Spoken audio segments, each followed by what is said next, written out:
I sit here in this quiet room, the one with the faded floral wallpaper that my mother chose decades ago. The lawyer's office smells of old paper and polished wood. My hands are folded in my lap, but they're trembling just a little. Around the table are my two sons, Mark and David, their wives, Sarah and Lisa, and the grandchildren, little ones fidgeting in their seats.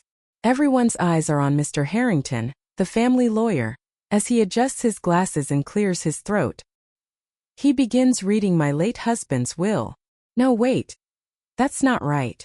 It's my will? No. It's Mother's will. My mother's. The one who passed just last month at 92, quietly in her sleep after years of fading away. But as the words come out, formal, measured, something shifts in the air. I feel it before I hear it.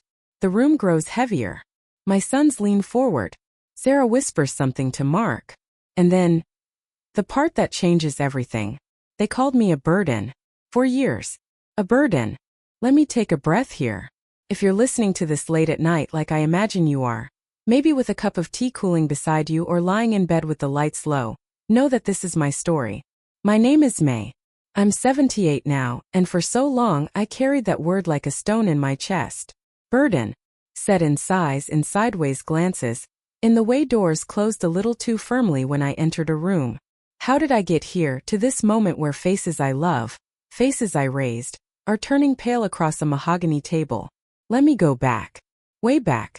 It started really when I was just a girl myself. Born in a small town in the Midwest, the eldest of three. My father worked at the mill, long hours, coming home with dust in his hair and exhaustion in his eyes. My mother kept the house running on love and very little else.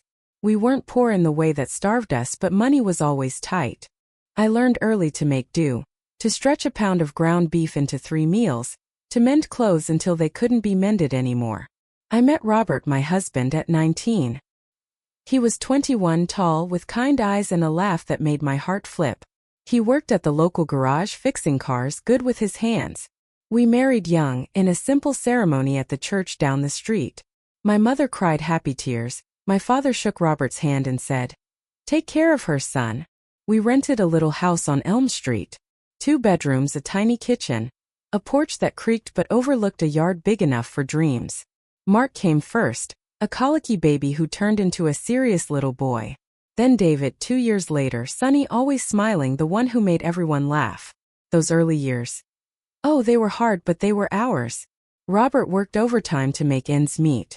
I stayed home, raising the boys, sewing their clothes, baking bread from scratch because it was cheaper. I remember the smell of yeast rising on the counter, the way the boys would run in from playing outside, cheeks red from the cold, begging for a slice warm from the oven.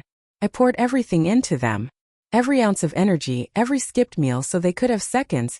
Every night I stayed up sewing patches or helping with homework. Robert and we were a team. He'd come home tired, but he'd scoop the boys up, wrestle with them on the living room floor until they squealed.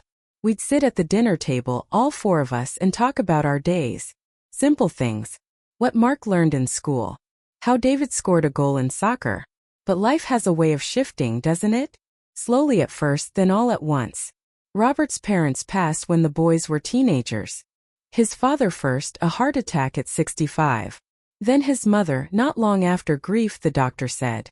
They left us the house we were renting, the one on Elm Street, and a small savings. It wasn't much, but it meant we owned our home outright. No more rent. That felt like freedom. My own parents. Mother was strong until she wasn't. Father died when I was 45, cancer that came quick and cruel. Mother lived on another 25 years, in the old family home 2 towns over. I took care of her. Drove there every weekend, cleaned, cooked, sat with her as she told stories from her youth. She was grateful always. "You're a good daughter, May," she'd say, patting my hand. When she moved in with us after a fall, a broken hip, she was 80. The boys were grown by then. Mark married Sarah, a teacher, sweet but practical. They had Emily and Jack. David met Lisa, ambitious, working in marketing. They had Sophie soon after. The house on Elm Street felt fuller. Mother in the spare room, her things carefully placed. The quilt she made, photos of father. I cooked her favorites. Chicken soup slow simmered. Apple pie with crust flaky just the way she liked. First it was fine. The grandchildren loved their great-grandma. She'd tell them stories, rock them to sleep. But as years passed, Mother needed more. Doctor visits, medications, nights when she'd wander confused. I managed. I always managed. Robert retired at 65. We thought we'd travel a bit, see the Grand Canyon, maybe visit the ocean. But then he got sick. Prostate cancer. Fought it hard, but it took him at 72. I was 68.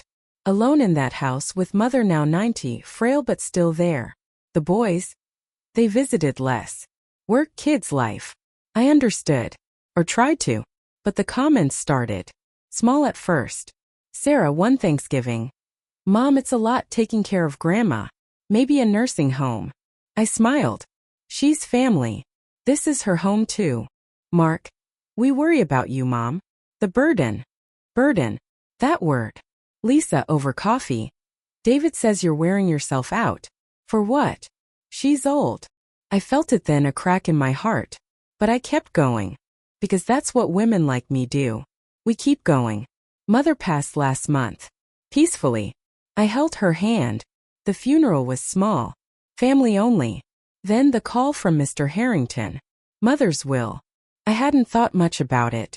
She had the old house sold years ago to pay medical bills and some savings maybe. But here we are. The lawyer reads on. And the room. It changes. I look at my sons. Their faces. How did we get here? Let me tell you the rest. Slowly. Because some stories need time to breathe. If you've ever felt invisible in your own life. If you've given and given until there's nothing left. Stay with me. This is how it all unfolded. After Mother passed, the house felt emptier than I expected. The creaks seemed louder. The rooms echoed. I'd walk past her door and pause, half expecting to hear her soft call. May? Is that you? But no. The boys came for the funeral. Mark hugged me tight, eyes red. David too. Sarah and Lisa brought casseroles, kind gestures. The grandchildren clung to my legs, confused why great-grandma wasn't there to give them cookies. We buried her next to Father, under the old oak in the cemetery. A simple service. I read a poem she'd loved. Then life tried to go on. But now, sitting in that lawyer's office, waiting for the words that would upend everything, my mind drifts back further. To the seeds. The little moments I brushed aside. Let me tell you about my family. Really tell you. Mark, my firstborn. Serious even as a baby. He studied hard, got scholarships, became an accountant. Steady job, nice house in the suburbs. Sarah, his wife since they were 25, is organized, runs the home like clockwork. Emily, their daughter, 12 now, quiet like her dad. Jack, 10, all energy soccer star. David, the younger. Always the charmer. Sales manager now, good at talking, closing deals. Lisa, sharp, career-focused, climbed the ladder fast. Sophie, their only child, 8, spoiled a bit but sweet. Robert and I, we were proud. We went to graduations, weddings, baby showers. Helped with down payments when we could, small amounts but from our savings. After Robert died, I sold some things. Kept the house. Took in Mother full-time. Daily life then. Mornings I'd make coffee, oatmeal for Mother, soft, easy on her teeth. Help her dress. Sit with her on the porch in summer. Wrapped in a blanket in winter by the window. Afternoons. Laundry, cleaning, grocery runs. Evenings, dinner, simple roast chicken, mashed potatoes, the things she could eat. The boys visited Sundays usually. Mark's family first, then David's. Conversations were pleasant at first. How's work, Mark? Good, Mom. Busy season coming. Sarah. The kids are growing so fast. Idinod, serve pie. But slowly shifts. One Sunday, Lisa sighed as Sophie ran around. This house is so cluttered. All Grandma's things. I smiled. Memories. David. Yeah, but maybe time to clear some out? Make space. I felt a pang. But said nothing. Another time, Sarah. Mom, you look tired. Are you sleeping? I manage. Mark. We could look into home help. Someone to come in. It's fine. I like taking care of her. But the word slipped in more. Burden. Overheard once, Sarah to Mark in the kitchen. It's a lot on her. A real burden. I pretended not to hear. Financial hints too. David. Mom, retirement okay?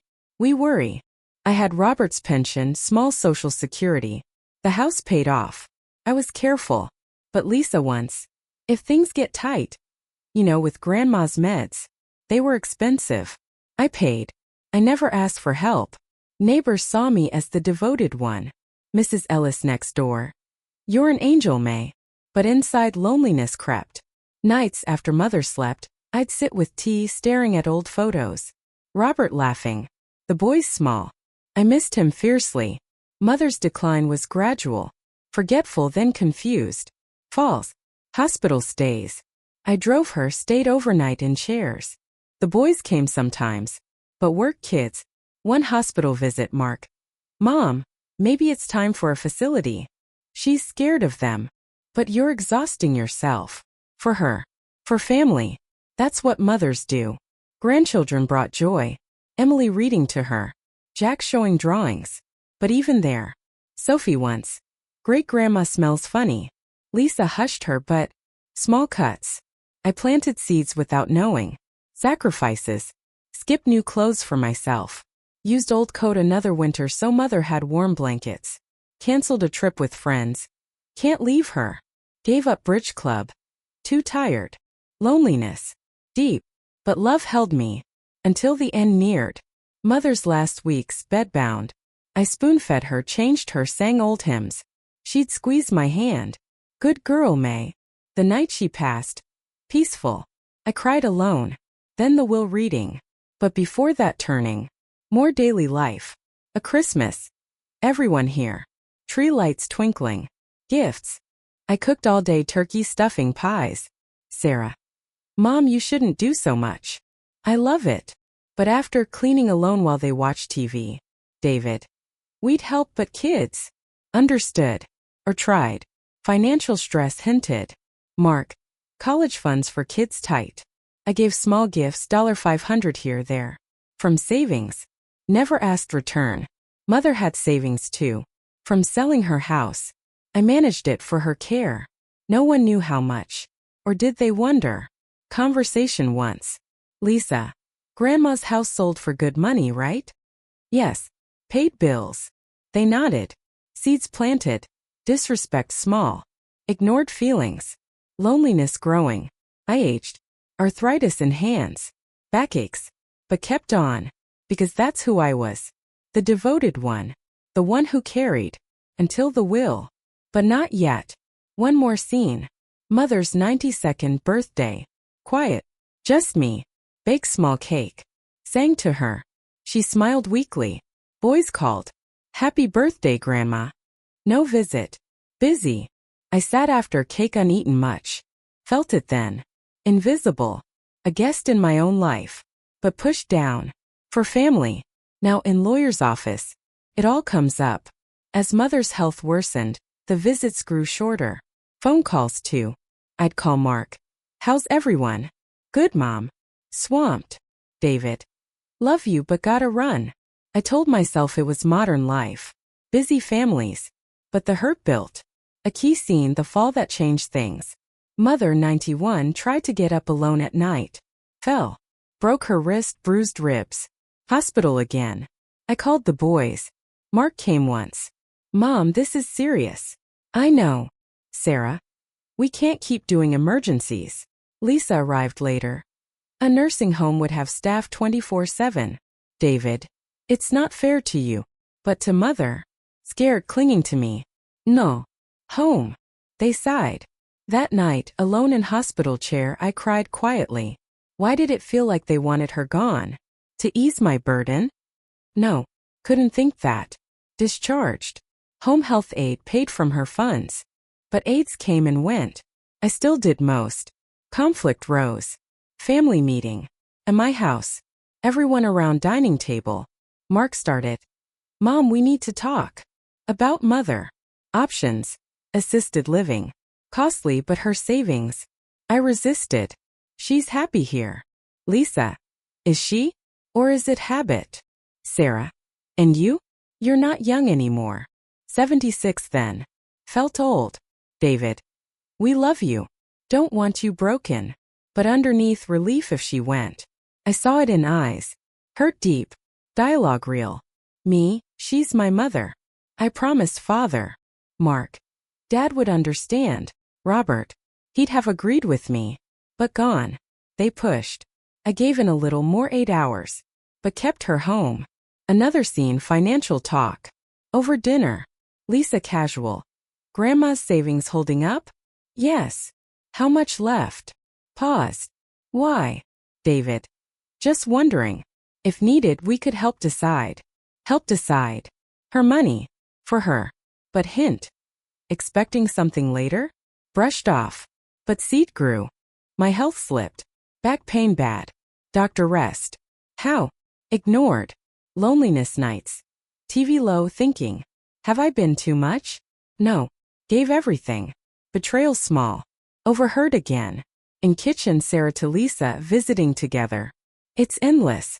May won't let go. Burden on everyone. Money tied up too. Heart cracked. Said nothing. But pain. Turning point neared. Mother's last illness. Pneumonia. Hospital long stay. Boys there more. But tense. Doctor. May not recover. We sat vigil. Mother weak but aware. Held my hand. One night alone with her. She whispered. May good girl. Tears. Then. Will. Lawyer. I nodded. Thought simple. She passed days later. Funeral. Then silence week. Then lawyer call. Reading soon. All family. Curiosity. What did she have? Old bonds? Little? House sold long ago. But savings invested carefully. I managed wisely. No one knew amount. Or did mother plan? Conflicts peaked post-death. Cleaning her room. Found letters. To me. But later. At one visit before reading. David. Mom, house big for you alone? Yes. Maybe downsize? Help with things. Things. Money. Felt it. Ignored. Another hurt. Grandkids less visiting. Emily homework. Jack sports. Sophie. Boring. Children mirror parents. Pain. Breaking point. Argument. Phone with Mark. About selling house. No. My home. But practical. Move closer to us. Or them take over. No.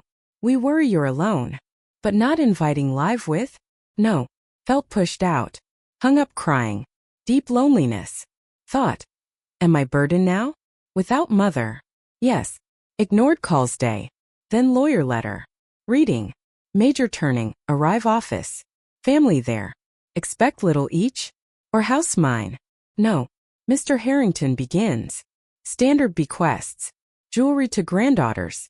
Small amounts grandchildren college. Then. Main estate. My name. All to me. The. Letter from mother. Read aloud. Shock. Faces. Turning point here. And now. Let me pause here, dear listener. If you're still with me, thank you. These stories. They stir things up, don't they? Have you ever felt like a guest in your own home? Like the walls know you, the routines are yours, but the people. They look through you?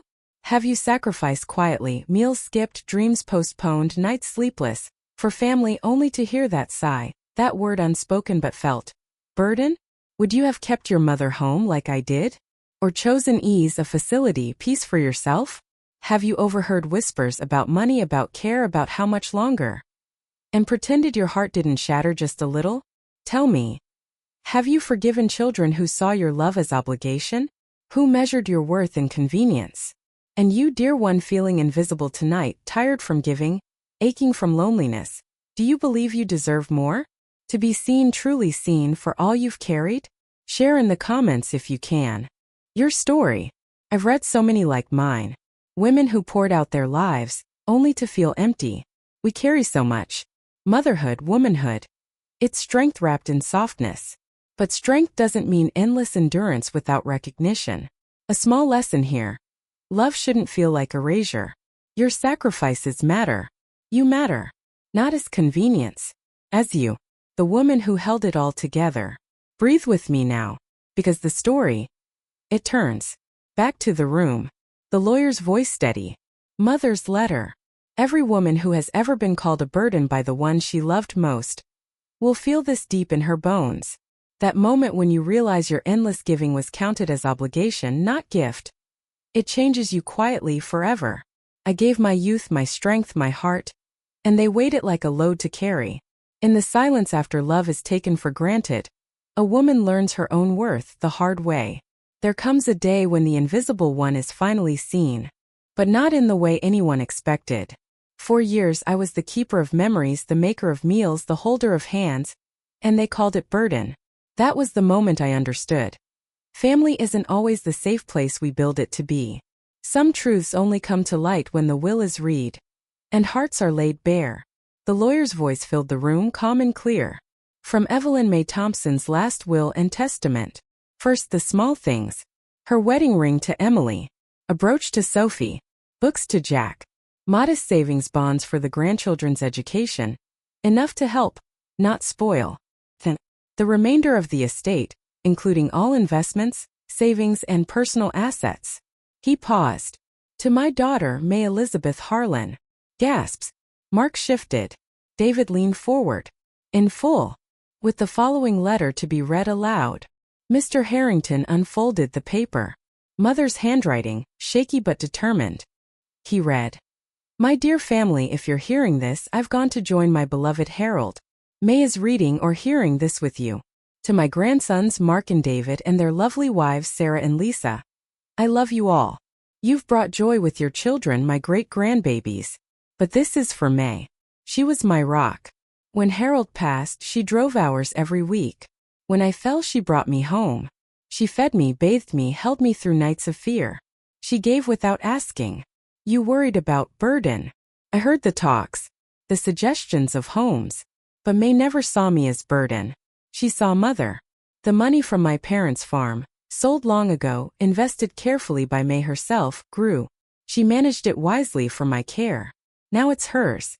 Because she earned it. Not in dollars but in love. Use the small gifts wisely.